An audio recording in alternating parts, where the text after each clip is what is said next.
Should you spend the extra cash on the new iPad mini or save some and get the old one? I'm Taylor Martin, this is Pocketnow, and this is the old iPad mini versus the iPad mini with Retina Display.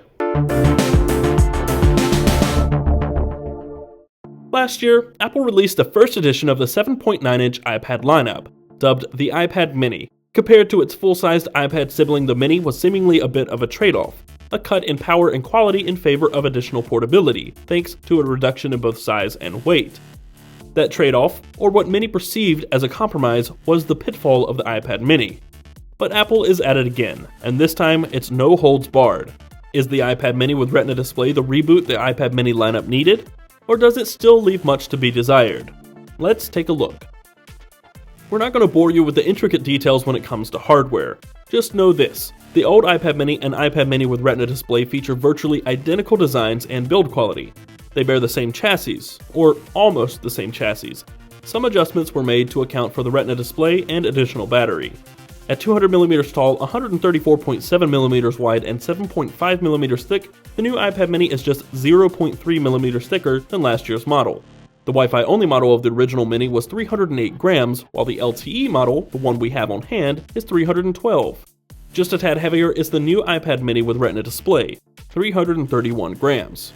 The only other notable difference is the addition of another mic near the top edge on the new iPad mini, and of course, the LTE antenna cover, which our new Wi-Fi only iPad mini does not have. Aside from that, the major differences are all on the inside. Last year's mini came in three storage capacities, 16, 32, and 64GB, with 512 MB of RAM.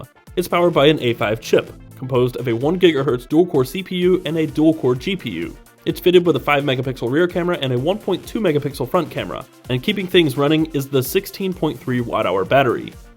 The iPad mini with Retina Display offers one additional storage option, 128GB. It comes with 1GB of DDR3 RAM, and it's powered by the new A7 chipset, a 1.3 GHz dual-core CPU, and a quad-core GPU. It too has a 5-megapixel camera around back and 1.2-megapixel camera up front, but its battery is rated at 23.8 Wh. As indicated by the name, the biggest difference, however, is the display. Both are 7.9-inch IPS LCD panels, but the original iPad mini came with a resolution of 1024 by 768 pixels, a density of 162 pixels per inch. The Retina Display iPad mini bears a resolution of 2048 by 1536 pixels, and a density of 324 pixels per inch. And the difference can't be understated. Colors seem slightly more saturated on the original iPad mini, but differences in contrast, brightness, and black levels are indistinguishable to the naked eye. The Retina Display appears more neutral in temperature, whereas the original airs on the warm side. And the difference in clarity is incredible. Details are simply lost on the original iPad mini display, yet the finer details are accentuated on the Retina Display. It's an impressive difference, and if you're a pixel junkie like many of us here at Pocketnow, this is all you need to see to justify the difference in price. Edges of icons are smooth and text is sharp. The original mini offers jagged edges on just about everything. Individual pixels are visible, and this is not an issue on the new model. In hardware alone, these two devices look virtually identical, but turn on the display and it's clear which takes the cake in this battle. Not to mention, the upgraded internals are much needed and welcomed. Software between these two tablets is identical, feature for feature. Essentially, iOS 7 looks more fresh and cleaner with a handful of new features, such as Control Center, AirDrop, and improved task switching. If you'd like to see more on iOS 7, we've extensively covered it in walkthrough videos and previous reviews. The other important difference between last year's iPad mini and the new mini is performance. The difference in the A5 and A7 chips is staggering. Apart, you may not immediately see a difference. The A5 is decent at running everyday tasks and simple applications. However, its performance in gaming sometimes suffers. Thanks to the two additional GPU cores, double the RAM, and a more efficient CPU, the A7 doesn't show any signs of lag or stutter, even in graphic-intensive gaming. Both open applications and switch applications quickly, but the newer iPad mini is a half beat ahead of the older mini at just about everything it does. The difference in benchmark performance may help put it into perspective a bit, if that's your sort of thing.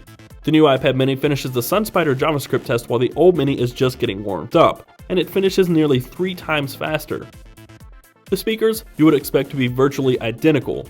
but they have their differences. Located in the same place, one on each side of the lightning port along the bottom edge, the older iPad mini speakers have a little more punch behind them, providing more volume, yet the iPad mini with Retina Display speakers sound more full.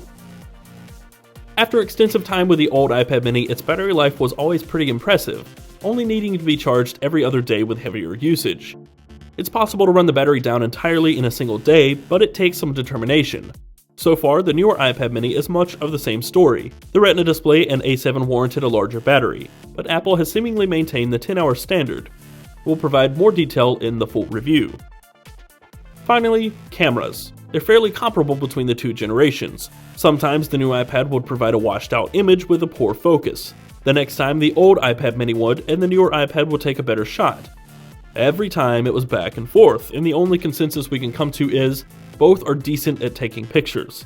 Not bad, not great, and still just as awkward to hold and shoot with. The answer to the $100 question, which is the better buy, is quite obvious. The iPad mini with Retina Display offers the same great design and only adds 0.3mm to the thickness and 23 grams to its heft, while also improving the specs across the board. It has a significantly better display, performance is noticeably more smooth, and it comes with an additional storage option and twice the RAM. We'd be hard-pressed to recommend the older iPad mini to anyone who values performance and display quality. That said, you can get more bang for your buck with last year's model. It's $100 cheaper than the current model, and at $300 it's not a bad deal. Simply put, however, the iPad mini with Retina Display is just a better deal at $400. If you're even considering the iPad mini with a Retina Display, go for it. You'll be much happier in the end. That's all for now, folks. If you enjoyed the video, let us know by clicking the thumbs up button below and subscribe to the channel to see more videos like this one in the future, as well as more iPad mini coverage over the next few weeks. Be sure to follow us in all the usual places, Twitter, Google+, and Facebook at Pocketnow. I'm Taylor Martin. You can find me on Twitter at KesperTech, and I will see you next time.